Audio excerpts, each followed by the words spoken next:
Amém.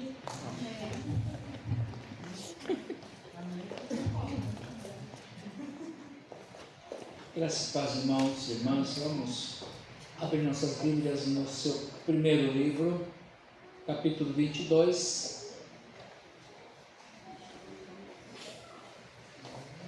Capítulo 22, na minha Bíblia, página 22, coincidentemente. Vou ler aqui até o versículo 8º, para a nossa reflexão nesse momento.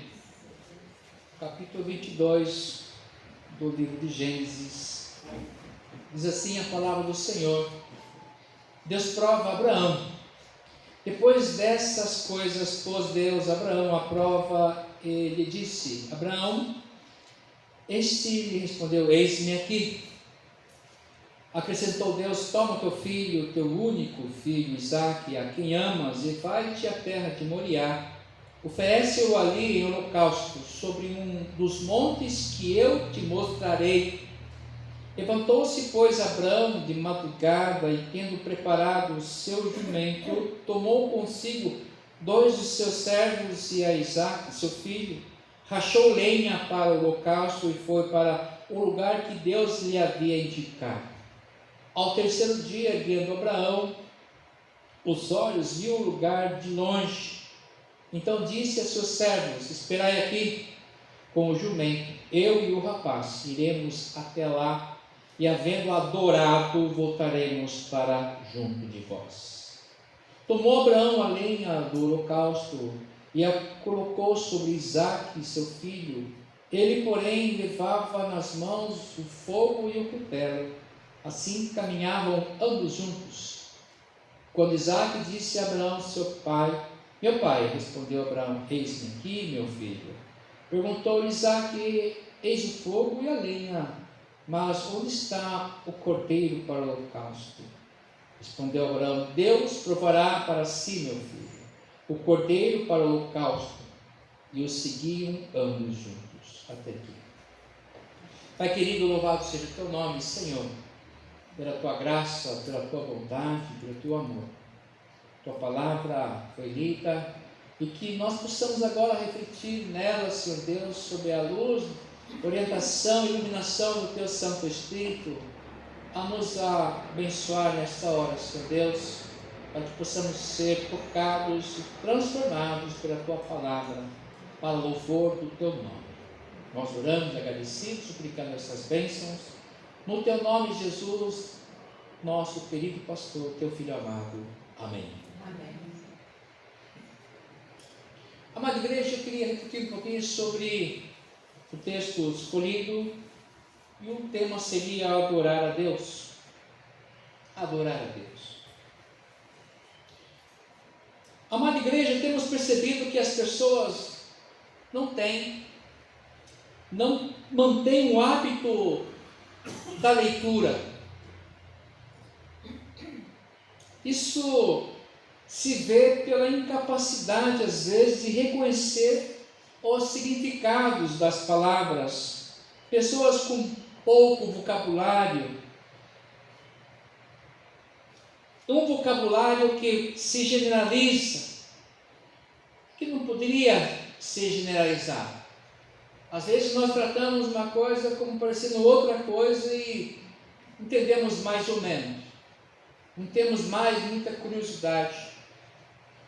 Eu vejo que à luz da ciência e das pesquisas do nosso tempo, nós perdemos muito nos últimos tempos de conhecimento, de busca, de profundidade, de pesquisa. Nós temos visto que o século XIX, por exemplo, foi o século do cientificismo, onde a ciência se multiplicou muito, mas parece que parou um pouco aí. Hoje nós queremos um mundo digital, mas um mundo que não se aprofunda, o mundo das paisagens, das telas touch, de passar e não nos aprofundamos em nada mais. E eu vejo isso às vezes com muito cuidado e às vezes tristeza, de que na própria igreja nós temos um conhecimento muito razoável de muitas questões que são primordiais, para a nossa relação com Deus e com o mundo também. Nós começamos a relativizar muitos dogmas, muitas coisas que nós não poderíamos relativizar. E precisamos conhecer cada dia mais a palavra de Deus, o Logos. Lá, fazendo referência ao primeiro capítulo de João, no princípio era o verbo Logos. E o verbo se manifestou, se encarnou e habitou entre nós. A palavra de Deus, do Gênesis, que criou todas as coisas, se encarna, se materializa.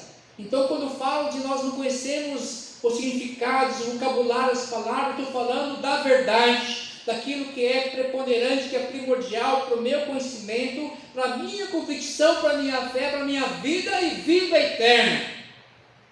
Nós conhecemos um Deus que criou tudo pela palavra. Então a palavra deve continuar sendo algo que tem que trazer para mim a primazia, fazer parte da minha vida. Nós lemos o Salmo 1, bem-aventurado o homem que não se detém na roda dos caminhos dos pecadores, nem se assenta na roda dos escarnecedores, mas tem prazer na sua lei e nela medita de dia e de noite, ou seja, o tempo todo. Só vai parar de meditar nela dormindo. Eu acho que nem dormindo, porque nós vamos sonhar com ela. Nós vamos ruminar essa palavra no nosso inconsciente ou subconsciente, e o Espírito Santo vai continuar trabalhando em nossas vidas, na nossa formação enquanto pessoa humana. E que somos chamados para servir a Deus, que somos chamados para adorar a Deus em todo o tempo. E aí eu trago a consciência da nossa necessidade de continuarmos a lei, de estudarmos, meditando na palavra dele, não só na palavra dele, mas em outras leituras, para que possamos também ter outros conhecimentos e retendo o que é bom. Porque sabemos que à luz das experiências dos homens de Deus, aqueles que mais se especializaram, mais foram usados na mão de Deus, o exemplo, o apóstolo Paulo, poliglota, versado em todas as leis, e foi muito usado na mão de Deus, e conosco não é diferente. Quanto melhor a minha formação, mais eu estudar, mais eu posso ser instrumento do Deus vivo em meu tempo. Eu lembro-me quando eu entrei no seminário da nossa igreja, cruzando com um grande amigo, um grande servo de Deus, ele ficou preocupado, disse que começou a orar por mim, porque ficou pensando que eu iria perder a minha fé. Porque começa a estudar muito, pode perder a fé, meu querido. Pelo contrário, a cada dia eu agradeço a Deus pelos bálsamos que eu tenho contato com a palavra, a luz da palavra de Deus, diante do meu chamado e do meu propósito. O ensino, nenhum ensino nos afasta de Deus, pelo contrário, como diz o Sócrates, sei que nada sei, ou seja, quanto mais eu sei que não sei nada. Quanto mais aprendemos, mais precisamos aprender. Essa é a questão. Porque o Deus da sabedoria é o nosso Senhor. E a própria palavra em Pedro fala, olha, crescei no conhecimento e também na minha graça. Nós precisamos então continuar a crescer. Não sermos crentes razoáveis, rasteiros, medíocres, mas aqueles que conhecem bem a palavra e manuseiam bem a palavra de Deus, buscando ser aprovado diante de Deus e também da sociedade, segundo a palavra de Deus.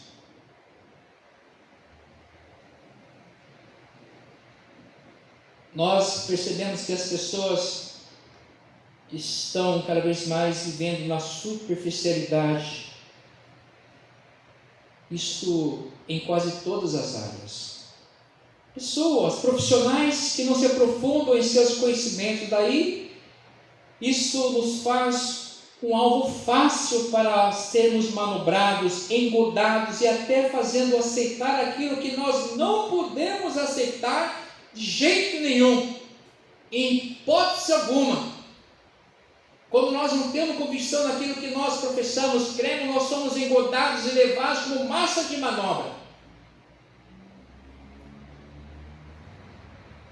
Medita, dia e noite. E aí o Senhor vai nos acrescentando sabedoria e conhecimento. Frutos do Espírito Santo. Conhecimento, ciência e sabedoria.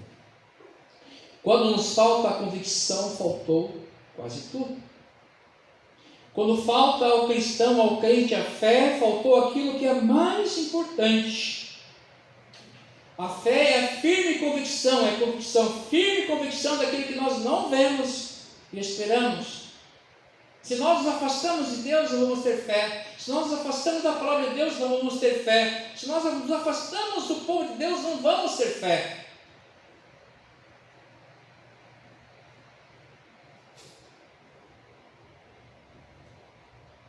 O que fez Abraão, o pai da fé? Ele foi aquele que obedeceu ao Senhor. Foi ele, aquele que obedeceu, foi chamado de pai da fé porque ele obedeceu ao Senhor sem questionar, sem discutir. Nos poucos versos que nós vemos aqui, o Senhor falou: Abraão, pega aqui, vai lá no monte lá, oferecer seu filho para mim. Aqui não está falando que ele questionou hoje, Jesus, Deus, vamos bater o papo. Não, já você pegou os 2 servos, prepara aí, vamos viajar. Abastece o carro, calibra os pneus, deu óleo no mecânico e vamos, amanhã saímos cedo. Foi a referência da sua vida, da sua família, dos seus negócios, a obediência a Deus. E em Abraão está firmada a nossa fé e também a nossa bênção de vida, de paz, vida eterna e prosperidade. Em Abraão, ou seja, através da obediência de um servo, ele abençoou toda uma geração e que a partir dele o Senhor foi construindo a sua família, através de alguém que obedeceu a Deus. Ele foi sempre muito próspero em tudo que ele fez. E eu não vejo em momento algum nas Escrituras ele questionando Deus. Vejo a esposa dele questionando, outros servos, os netos, os filhos questionando o Senhor, mas ele não. Até para o filho: mas pai, estamos indo lá e tal, e cadê o Senhor proverá?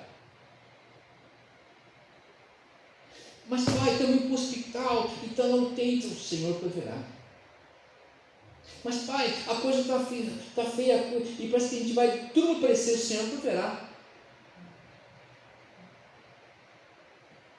Vamos só obedecer?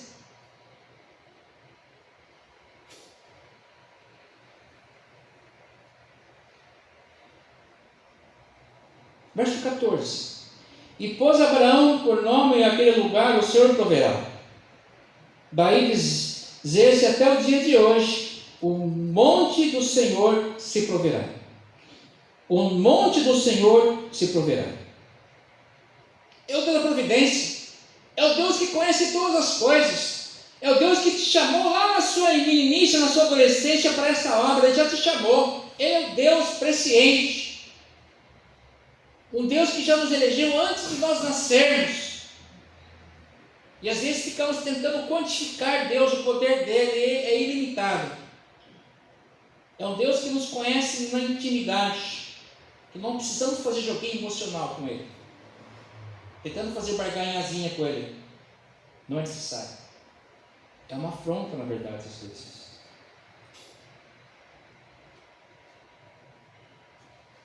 Quando a fé entra no coração pela palavra do Senhor, é o próprio Deus que está falando, e isso muda tudo, isso transforma tudo. Quando Deus falou com Abraão, era Deus falando e mudou tudo, ele não questionou nada, porque é Deus falando. E eu, para sacrificar meu filho, vamos lá, Isaac, pega as suas coisas, a sua mochilinha, o seu celular, o seu smartphone, e vamos subir um monte, porque é Deus falando. Eu não vou questionar Deus, porque entrou fé no coração e acabou. O resto é resto. O mundo está assim, mas eu não estou nem aí com o mundo. A palavra de Deus manda eu fazer isso e viver desse jeito, e é assim que eu vou viver a minha vida até que Ele me chame. Porque a palavra de Deus não pode ser questionada, não é relativizada por nada, mesmo com o meu coração cheio de problemas.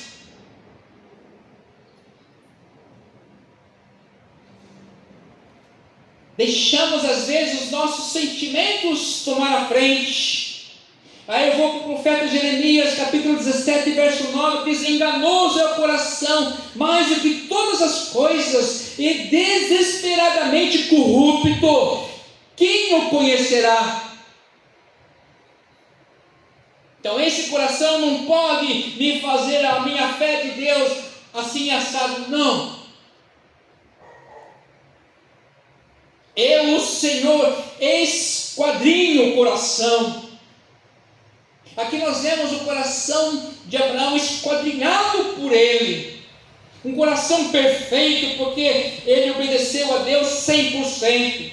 Eu esquadrinho o coração, eu provo os pensamentos, e isso para dar a cada um segundo o seu proceder, segundo o fruto de suas ações. Jeremias 17:10.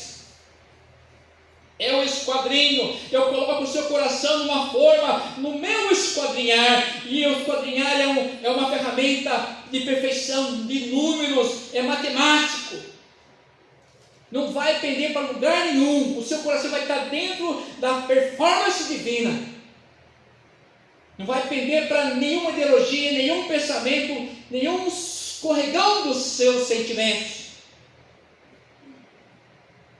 Obediência.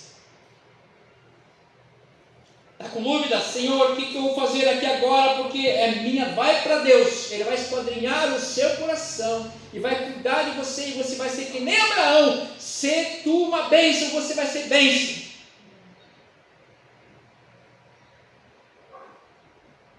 E Abraão adorou ao Senhor, verso 5. Então disse aos seus servos: esperai aqui, porque agora eu e meu filho, vocês ficam aqui, eu vou subir agora com meu filho aqui, eu e o rapaz iremos até lá, e havendo adorado, voltaremos para junto de vós. Fiquem aqui que eu vou adorar a Deus lá no monte. É a primeira vez que essa palavra aparece na Bíblia, adorar. Vou adorar a Deus. Mesmo o episódio de Gênesis capítulo 4, em que lá aparece a oferta de Abel e Caim, que eles fizeram, que culminou ali no primeiro homicídio, não aparece essa palavra adorar. Só que em Abraão, adorar a Deus, eu vou lá adorar, vou colocar o meu filho, os meus problemas, as minhas coisas, as minhas dúvidas, as minhas lutas no altar, e vou obedecer 100% daquilo que Deus já disse como eu tenho que fazer. Eu vou adorar. Abraão adorou ao Senhor, planejou fazer isso, sabendo o que deveria fazer naquele lugar, naquele monte. Então a nossa vida, a nossa casa, a nossa situação tem que ser: Deus proverá. Ah, mas é que a situação, Deus proverá. Coloca isso no seu coração: Deus proverá. É o nosso coração que Deus vai esquadrinhar com a palavra Deus proverá. E aí o prover não é estado, não é marido, mulher, filho, né? É Deus. Ele proverá.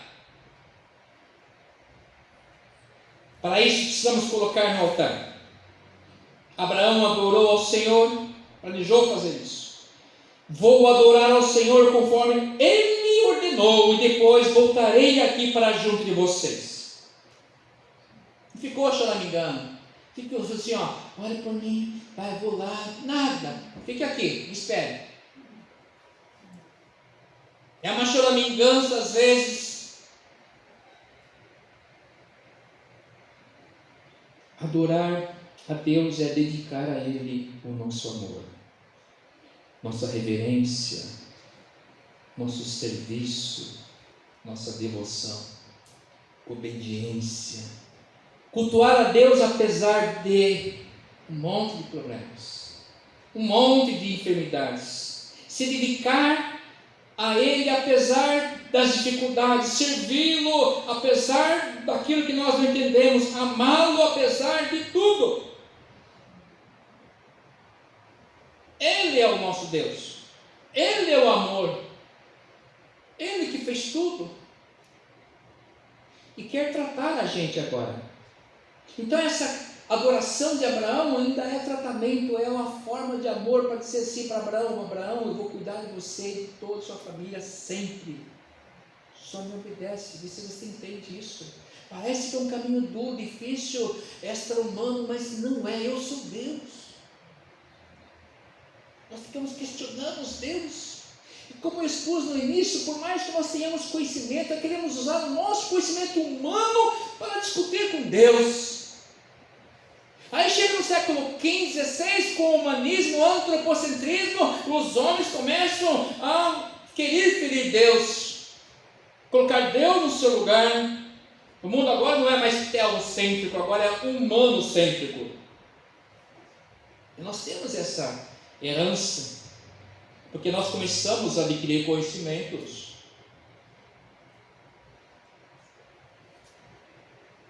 E achamos que podemos discutir com Deus e questioná-lo. Precisamos adorá-lo, nos colocar na presença de Deus sem reservas. Hoje, o que tem nos impedido de adorá-lo? Hoje, quem nos impede de adorar ao Senhor com grandeza, sem reserva alguma? Só o Senhor adorarás, só Ele prestarás culto. Não adore mais ninguém, não coloque ninguém no altar, que é só o Senhor que tem que estar lá. O monte é dele, o monte que Deus proverá.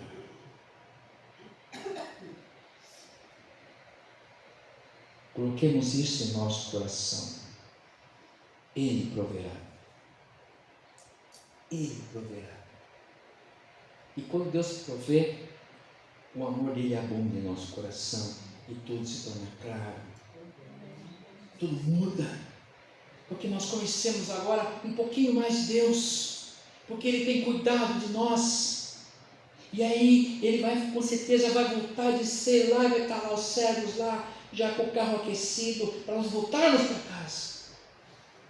E está tudo bem. Que Deus proveu para si.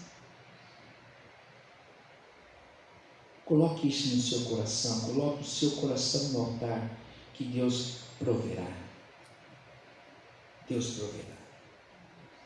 Que possamos adorar a Deus na beleza da sua santidade, um Deus que se importa conosco, que vai pedir para a gente colocar algo no altar dele, algo que pode estar trocando o lugar dele em nossa vida.